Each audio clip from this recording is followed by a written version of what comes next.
ஆண்டவர் இரட்சகரமாக இயேசுவின் இனிதான நாமத்தினால் உங்களை வாழ்த்துகிறேன். இந்த நாள் நம்முடைய ஆவிக்குரிய சிந்தனைக்காக எபிரேயருக்கு எழுதின நிருபம் 10ஆம் அதிகாரம் 35ஆம் வசனத்தை நான் வாசிக்கிறேன். ஆகையால் மிகுந்த பலனுக்கு ஏதுவான உங்கள் தைரியத்தை விட்டுவிடாதிருங்கள்.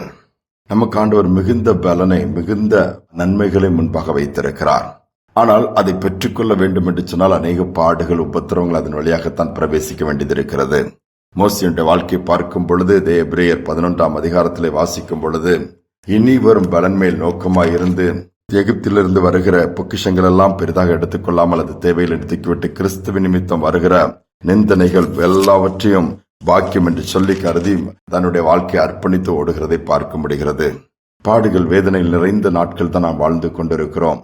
ஆனாலும் நாம் தைரியத்தை விட்டுவிடக் கூடாதாம். அநேக காரியங்களுக்கு பயப்படுகிறோம், பதறுகிறோம். வேதம் சொல்கிறது, ஆண்டவர் மேல் விசுவாசித்திருக்கிறவர்கள் பதற மாட்டார்கள், விசுவாசிக்கிறான் பதறான் என்று தானே சொல்லப்பட்டிருக்கிறது. சின்ன சின்ன காரியங்களுக்கு நீங்கள் பதற்றம் அடைகிறீர்களா? சின்ன சின்ன காரியங்களுக்கு பயப்படுகிறீங்களா? நீங்கள் அந்த உங்க மிகுந்த தைரியத்தோடு இருக்க வேண்டும் என்று ஆண்டவர் விரும்புகிறார். ஏனென்றால் அதற்கான பிரதிபலனை கர்த்தர் வைத்திருக்கிறார், அதற்கான பலனை கர்த்தர் வைத்திருக்கிறார். தொடர்ந்து ஒரு காரியத்திலே உறுதியாய் நின்று ஜெபத்திலே தரித்திருந்து அதனை பெற்றுக்கொள்ளும்படியால், அதனை செய்யும்படியாய் கர்த்தர் நடத்தும்படியா நம்ம விட்டுக் கொடுத்து அவருடைய பாதத்திலே காத்திருப்பது இந்த நாட்களில் மிகுந்த அவசியமாக இருக்கிறது. அதனால்தான் இந்த இடத்தில் சொல்லப்பட்டிருக்கிறது, மிகுந்த பலனுக்கு ஏதுவான உங்கள் தைரியம். இந்த தைரியம் தான் மிகுந்த பலனை கொண்டு வருகிறது. அந்த தைரியம் தான் இன்னும் ஆண்டவருக்காக ஓட வைக்கிறது, நிற்க வைக்கிறது, சாதிக்க வைக்கிறது. அதோடு மட்டுமல்ல, குடும்பத்தின் காரியங்கள் ஒவ்வொன்றையும் எடுத்து நடத்த வைக்கிறது. இந்த நாட்களிலே எந்த ஒரு காரியத்தை குறித்தும் சோர்ந்து போய்விடாதீர்கள், தைரியத்தை விட்டு விடாதீர்கள். தொடர்ந்து ஆண்டவரிலே நிலைத்திருங்கள். நாங்கள் உண்மைதான் சார்ந்திருக்கிறோம் அப்பா, உண்மை அல்லாமல் எங்களுக்கு யார் உண்டு என்று சொல்லி உங்கள் காரியங்கள் எல்லாம் ஆண்டவரை சார்ந்து நடக்கக்கூடியதா இருக்கும் என்று சொன்னால் நிச்சயமாகவே உங்கள் கிரியைகளுக்கு பலன் உண்டு என்பதை மறந்துவிடக் கூடாது. என் தேவன் நிச்சயமாகவே பலன் கொடுப்பார். ஒரு விவசாயி தன்னுடைய விவசாய நிலத்திலே கிணறு தோண்ட ஆரம்பிக்கிறார். யோசித்து பாருங்கள், இந்த நாட்களில் எங்கும் மழை இல்லை, வறட்சி. எல்லா ஜனங்களும் பல விதத்தில் முயற்சி எடுத்து தோற்று போன நாட்கள். தொடர்ந்து தோண்டிக் கொண்டே இருக்கிறான், தண்ணீர் வரவே இல்லை.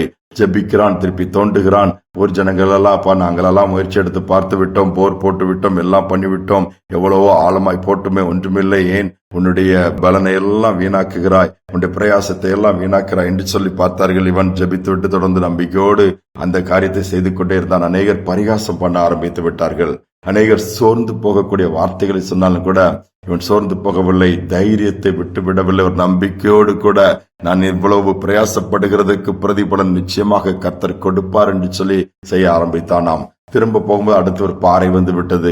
யோசித்து பாருங்கள், இன்னுமாய் அதிகமாய் அதற்கான பிரயாசங்கள் தேவைப்படுகிறது, அதற்கான எஃபோர்ட் போட வேண்டிய அவசியம் இருக்கிறது. என்ன செய்வதானால் ஆனாலும் ஜெபித்து விட்டு அந்த பாறையை உடைக்கிற காரியங்களில் ஈடுபட்டு தொடர்ந்து தோண்டினானாம். தைரியத்தை விட்டுவிடவில்லை, முயற்சியை விட்டுவிடவில்லை, ஜெபிப்பதை நிறுத்திவிடவில்லை. அந்த விவசாயி அதை செய்து கொண்டு நடந்ததுன்னா பாறை எல்லாம் உடைத்து அடுத்து கொஞ்சம் ஆழம் போகும் பொழுது தண்ணீர் பீரிட்டு வரக்கூடிய அளவுக்கு நீரூற்றுகள் புறப்பட்டு வந்தது. அந்த தண்ணீர் நீரூற்றோடு மட்டுமல்ல, அந்த பகுதியிலே அவ்வளவு சுவையான தண்ணீராக இருந்ததாம். யோசித்து பாருங்கள், இதுதான் காட்ஸ் டூயிங். ஆண்டவர் செய்கிற காரியங்கள் இப்படிதான் இருக்கும். நீங்கள் ஒரு போல உபத்திரத்தை பார்த்து எடுக்கிற பிரயாசங்களை, ஜெபிக்கிற ஜெபங்களை நிறுத்தி விடுவீர்கள் என்று சொன்னால் தேவன் வைத்திருக்கிற நன்மைகளை பெற்றுக்கொள்ள முடியாது. நெருக்கங்கள் அதிகமாக அதிகமாக ஆசீர்வாதத்தின் அருகில் நாம் வந்துவிட்டோம் என்று சொல்லிதான் அர்த்தம். அதை விட்டுவிட்டோம் என்று சொன்னால் எல்லாவற்றையும் இழந்து பின்னோக்கி நடக்கிற ஒரு காரியமாய் நம்முடைய வாழ்க்கையின் காரியங்கள் மாறிவிடும். அப்படி அல்ல. தைரியத்தை விட்டுவிடாமல் மிகுந்த பலனுக்கு ஏதுவான காரியங்களை பெற்றுக்கொள்ளத்தக்கதாய் இந்த நாளில் நம்முடைய வாழ்க்கையை அர்ப்பணிப்போம். நிச்சயமாகவே கர்த்தர் நடத்தி நம்முடைய பிரயாசங்களுக்கு, நம்முடைய முயற்சிகளுக்கு ஏற்ற பிரதிபலனை கொடுத்து உயர்த்துவார், கனப்படுத்துவார், நிந்தனைகளை மாறும்படியாக செய்வார். எந்த இடத்தில் ஜனங்கள் நம்மை அற்பமா எண்ணினார்களோ, பார்த்தார்களோ, அதே இடத்திலே நிமிர்ந்து நிற்க கர்த்தர் பண்ணுவார். அதோடு மட்டுமல்ல, நம் மூலமா ஆசீர்வாதத்தை பெற்றுக் கொள்ளும்படியான பாக்கியத்தை ஏற்படுத்தி கொடுப்பார். ஜெபிப்போமா? அன்பின் பரலோக தகப்பனே, புதிய நாளை கொடுத்திருக்கிறீரப்பா. அநேக இடங்களில் பிரயாசப்பட்டு பிரதிபலன் இல்லையே. அநேக இடத்துல பயத்தோடு வாழ்ந்து ஒவ்வொரு நாளும் வேலை என்றால் பயம், வெளியே பிரயாணம் என்றால் பயம், குடும்பம் என்றால் பயம், எதிர்காலம் என்றால் பயம், சரீரத்தில் பலவீனம் என்றால் பயம் என்று சொல்லி தைரியத்தை இழந்து பயந்து ஒவ்வொரு நாளும் வாழ்கிற கூட்டங்கள் பெருகியிருக்கிற இந்த நாட்களிலே என் பயத்தின் ஆவியை கொடுக்கவில்லை, பலத்தின் ஆவியை கொடுத்திருக்கிறீரப்பா.